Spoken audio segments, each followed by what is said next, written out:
जय हिंद दोस्तों, स्वागत है आपका हमारे YouTube channel LN geography UGC NDRF में। फ्रेंड्स, कैसे हैं आप लोग? आई होप आप लोग अच्छे होंगे और अपनी तैयारी कर रहे होंगे।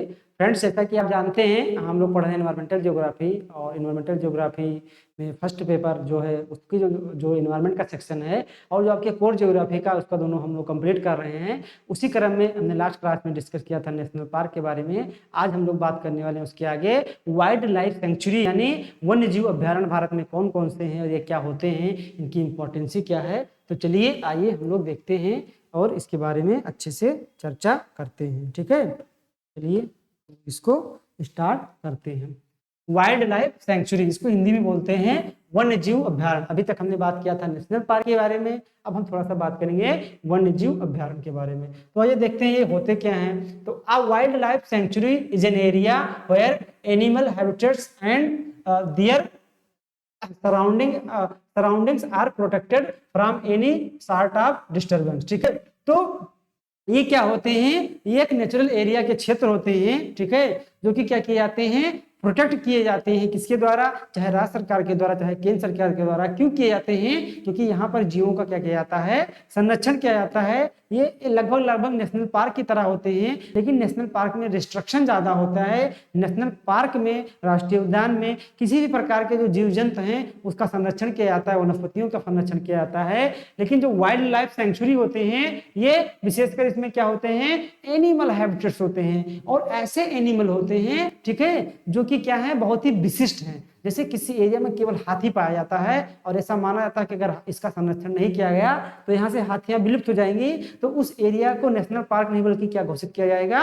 वाइल्ड लाइफ सेंचुरी घोषित किया जाएगा। क्योंकि इसमें जो जंगलों में रहने वाले जीव हैं, एक विशेष प्रकार के जीव हैं, उसके संरक्षण के लिए ही घोषित किया जाता है, सभी के लिए नहीं। यही नेशनल पार्क, उसमें अंतर होता है। एक पॉइंट ये होता है। दूसरी पॉइंट अंतर क्या होता है कि यहाँ पर द कैप्चर, ठीक है, जीवों को कैप्चर करना ये क्या है? प्रोहिबिटेड है। यहाँ पर जीवों को आप कैद नहीं कर सकते हैं, किलिंग नहीं कर सकते हैं, उनको मार नहीं सकते हैं, उनका शिकार भी नहीं कर सकते किसी भी प्रकार के जीव का। ठीक है, animal is restrictedly prohibited in this region. ठीक है, यानी यहाँ पर क्या कर सकते हैं? आप जीवों को मार नहीं सकते, ना उनको पकड़ सकते हैं। ये यहाँ पर क्या होता है? रिस्ट्रिक्शन होता है। लेकिन यहाँ पर टूरिज्म एक्टिविटी अलाउ होती है, और साथ ही साथ ग्रेजिंग का प्रोसेस भी थोड़ा बहुत अलाउ होता है। हमने देखा था कि नेशनल पार्क में ग्रेजिंग भी, यानी पशुओं का आवागमन जो है वो अलाउ नहीं होता है, लेकिन जो ये रीजन होते हैं इसमें क्या होते हैं? अलाउ होते हैं। तो इसमें दोनों में अंतर क्या हो गया? ये ग्रेजिंग के लिए अलाउ होते हैं, रिस्ट्रिक्शन थोड़ा सा कम होता है, और यहाँ पर केवल कुछ विशिष्ट जीव जंतुओं को ही संरक्षण प्रदान किया जाता है, सबको नहीं किया जाता। जैसे नेशनल पार्क में जीव जंतु वनस्पतियों सभी को किया जाता था, लेकिन यहाँ पर स्पेशल एनिमल ट्रीटमेंट के लिए किया जाता है, कोई विशिष्ट जीव के लिए। अब ये रहा पूरा आपका सिनेरियो किसके बारे में? वन्य जीव अभ्यारण्य के बारे में, वाइल्ड लाइफ सेंचुरी के बारे में। अब यूजीसी आपको यही नहीं छोड़ेगा, आपसे पूछेगा कि भैया ये बताइए कि भारत में वाइल्ड लाइफ जो सेंचुरी है वो कहाँ कहाँ पे है। तो आइए हम लोग थोड़ा सा देख लेते हैं कि भारत में क्या है, वाइल्ड लाइफ सेंचुरी जो है वो कहाँ कहाँ पे हैं, इसके बारे में थोड़ी सी जानकारी ले लेते हैं हम लोग। इसको आप लोग क्या कीजिएगा, अपने नोटबुक में अच्छे से नोट कर लीजिएगा। ऐसा भी हो सकता है कि कोई रीजन नेशनल पार्क ऑलरेडी घोषित है, लेकिन उस नेशनल पार्क के अगल बगल या उस नेशनल पार्क को बाद में सेंचुरी घोषित किया जा सकता है कुछ विशिष्ट जीवों के साथ। तो आप यहाँ पर देखेंगे, हम उसको पहले पढ़ चुके हैं नेशनल पार्क में, उसको हम सेंचुरी भी पढ़ रहे हैं, तो इसमें आपको कंफ्यूज होने की जरूरत नहीं है। ठीक है, तो पहले हम लोग थोड़ा सा इधर देख लेते हैं। जैसे पहला है आपका Bharatpur, Bharatpur bird wild life century, यानी भरतपुर वन्यजीव अभ्यारण्य। तो भरतपुर वन्यजीव अभ्यारण्य कहाँ पर है? राजस्थान में है। ठीक है, हमने इसको नेशनल पार्क में भी देखा था। ये जो है ऑलरेडी क्या है? एक आपका वाइल्ड लाइफ सेंचुरी भी है। ठीक है, तो इसको आपको अपने नोटबुक में अच्छे से लिखना है। दूसरा है चिल्का लेक, यानी चिल्का झील जो है बर्ड वाइल्ड लाइफ सेंचुरी। तो चिल्का झील भी है, वो भी क्या है? एक वाइल्ड लाइफ सेंचुरी है, यानी अभ्यारण्य है। तीसरा आपका गिर जो है वाइल्ड लाइफ सेंचुरी। तो गिर वाइल्ड लाइफ सेंचुरी कहाँ पर है? गुजरात में है। ठीक है, एक है आपका लैंडफॉल वाइल्ड लाइफ सेंचुरी। तो लैंडफॉल कहाँ पर है? अंडमान निकोबार में है। अगला क्या है? इंडियन वाइल्ड एस, यानी भारतीय जंगली गधा। तो भारतीय जंगली गधा जो है वन्यजीव अभ्यारण्य कहाँ पर है? ये आपका गुजरात में है। कहाँ पर है? गुजरात में है। ठीक है, और हमने जो इधर नाम शार्ट में लिखे हैं, आपका क्या है, नमोरी। नमोरी वन्यजीव अभ्यारण्य कहाँ पर है, आसाम में है। कहाँ पर है, आसाम में है। उसके बाद वाल्मीकि वन्यजीव अभ्यारण्य कहाँ पर है, बिहार में। वाल्मीकि के बाद बुंदाला, बुंदाला कहाँ पर है, गोवा में है। ठीक है। इसके बाद थोल लेक वन्यजीव अभ्यारण्य, थोल लेक अभी रिसेंट इसको घोषित किया गया है, इसलिए आप लोग याद रखिएगा कहाँ पर है, गुजरात में आपसे पूछा जा सकता है। भिंडवास भी रिसेंट में घोषित किया गया है। भिंडवास वन्यजीव अभ्यारण्य कहाँ पर है, हरियाणा में है। पोंग डैम कहाँ पर है, हिमाचल प्रदेश में है। ठीक है। भद्रा और शरावती वन्यजीव अभ्यारण्य कहाँ पर है, वाइल्ड लाइफ सेंचुरी कर्नाटका में है। सुंदरबन कहाँ पर है, पश्चिम बंगाल में है। ठीक है। सूर सरोवर कहाँ है, उत्तर प्रदेश के आगरा डिस्ट्रिक्ट में है। ये भी आपसे एग्जाम में पूछा गया जा सकता है, बहुत रिसेंट है।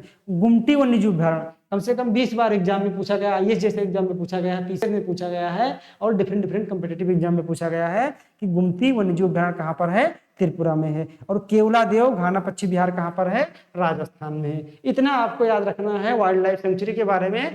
थोड़ा और हम लोग इधर देख सकते हैं, जैसे उत्तराखंड में है अस्कोट वन्यजीव अभ्यारण्य। अस्कोट वन्यजीव अभ्यारण्य ये भी बहुत ही इंपॉर्टेंट है, बहुत बार पूछा गया है कि अस्कोट वन्यजीव अभ्यारण्य कहाँ पर है। ठीक है। बहुत डिफरेंट कॉम्पिटिटिव एग्जाम में। तो अस्कोट वन्यजीव अभ्यारण्य उत्तराखंड में है। किसके लिए फेमस है, तो यहाँ पर जो है मस्क डियर पाए जाते हैं, इसके लिए फेमस है। ये भी आपको पॉइंट याद रखना है, क्योंकि इस तरह दे सकता है, एक तरफ मस्क डियर दे दिया या कोई जो है सुनु लियोपार्ड दे दिया गया और इधर अभ्यारण्य दे देगा, आपको मिलाना होगा तो काम गड़बड़ हो जाएगा अगर आप ये याद नहीं रखेंगे कि ये किसके लिए फेमस है। उत्तर प्रदेश में देख लेते हैं, एक है चंद्रप्रभा वन्यजीव अभ्यारण्य। चंद्रप्रभा यूपी वाला एक आप और देखा था आपने। ठीक है।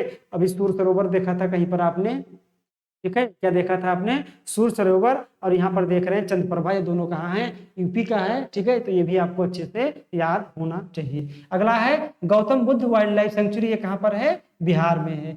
केन वाइल्ड लाइफ सेंचुरी कहाँ पर है, अरुणाचल प्रदेश में है। ठीक है। दिहांग पटकोई वन्यजीव अभ्यारण्य कहाँ पर है, आसाम में है।